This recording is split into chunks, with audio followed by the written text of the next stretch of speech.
The champagne hadn't even settled in my glass when he spat on me. The entire room froze. The sound, the music, even the laughter, everything stopped, as if time itself refused to move forward after that single wet impact. He leaned in close, his cologne thick with arrogance. "She's mine at work," he hissed, his lips curling with venom. "Wait for your turn, husband."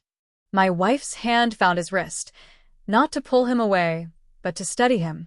Her eyes darted to mine, searching for something. Fear? Guilt? No. It was worse, a silent plea for me not to ruin her night. I didn't move. I didn't blink.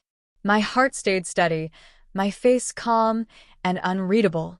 Around us, the executives pretended not to see. Glasses lifted, laughter resumed, and the party continued. That's how power works. It hides behind politeness and white tablecloths. The man who spat on me, her boss, laughed, clapped me on the shoulder, and said, "Don't take it personally. You married ambition." And I had. Just not the kind I thought. I set my glass down, adjusted my cufflinks, and smiled. No one noticed that my cufflinks bore the emblem of the company, his company, the one I owned. On the drive home, my wife said nothing. Neither did I. Her perfume filled the car, sharp, floral, intoxicating. It reminded me of something I could no longer name.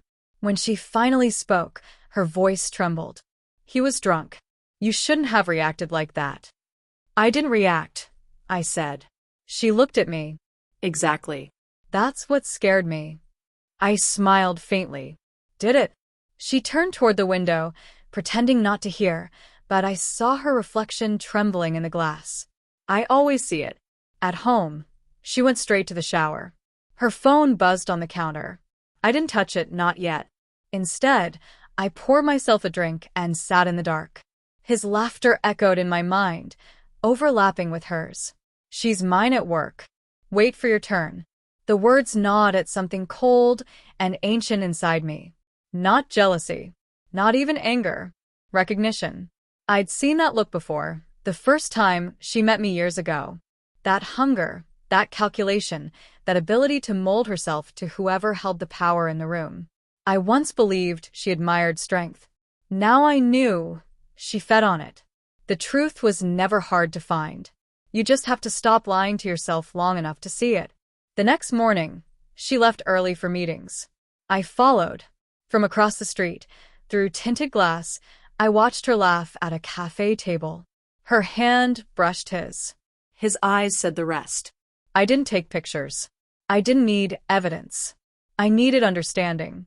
So I went deeper into internal messages, security logs, archived feeds. Perks of owning the shell company that owned his. He never bothered to check who signed his paychecks. Most people don't. I watched them together on screen, her body language shifting between submission and performance. His dominance was fragile, performative. Hers was quiet, deliberate. They deserved each other. But she didn't deserve me. Every night, I came home before her. She'd slip into bed smelling faintly of whiskey and lies. "You're quiet these days," she'd whisper. "I'm listening." I'd reply softly. When she slept, I'd sit beside her, watching the rise and fall of her breathing. I tried to remember what it felt like to love her without suspicion. But memory fades fast when truth starts to speak.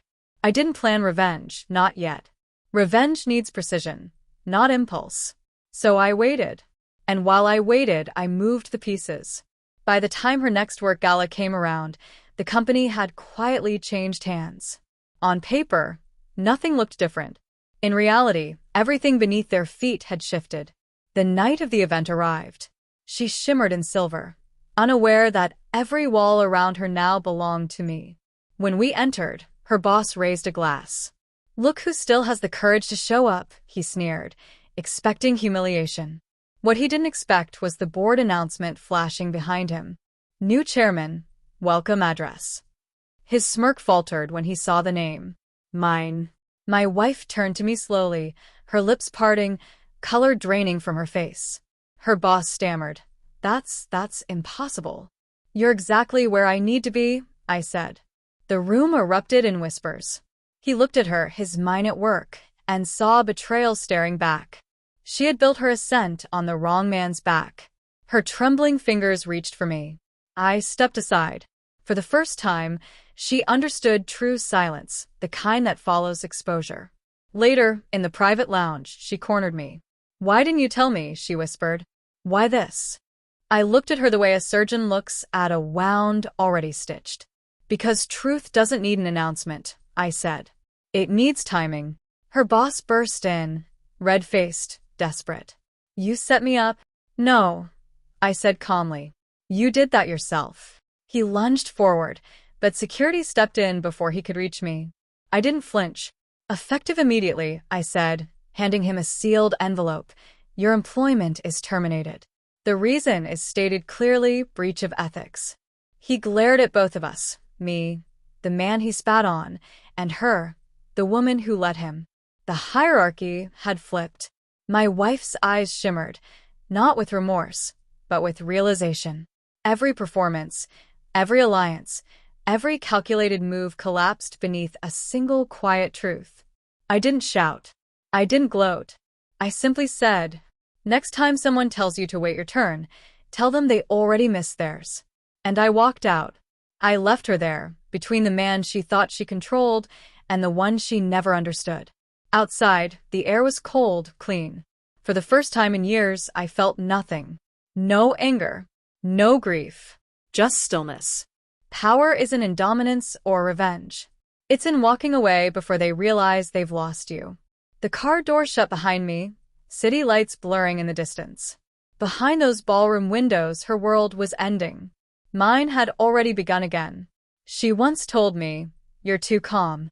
It's unsettling. She was right. It still is.